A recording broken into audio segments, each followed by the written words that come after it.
পাকিস্তানের এক ব্যক্তি বোবা মানুষদের মুখে হাতে আঙ্গুল প্রবেশ করিয়ে তেলাওয়াত করলে বোবা মানুষ কথা বলতে শুরু করে। ইসলামে এই ধরনের চিকিৎসার সত্যতা কেমন জানতে চাই।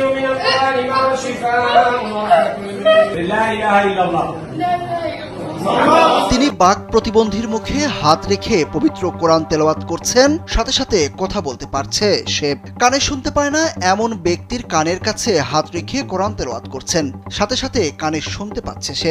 শারীরিকভাবে অসুস্থ ব্যক্তির মাথায় হাত রেখে কোরআন তেলাওয়াত করছেন, এতে তিনি সুস্থ হয়ে উঠছেন।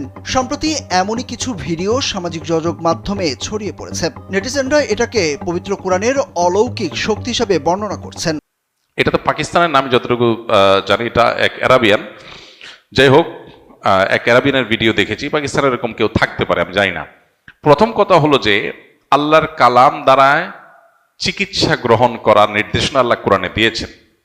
আল্লাহ কোরআনকে শিফা বলেছেন, আরোগ্য লাভের কারণ বলেছেন। অতএব কোরআনকে শিফা হিসাবে আমরা গ্রহণ করতে পারি, এটা মৌলিকভাবে শরিয়া স্বীকৃত।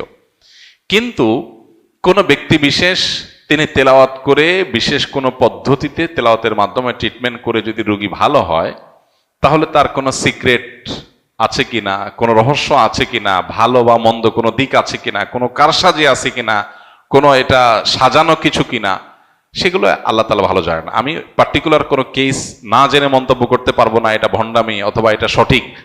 এ সম্পর্কে বিস্তারিত কারোর জানা থাকলে তিনি মন্তব্য করতে পারবেন যে এরকম কোনো কিছু হয় কিনা।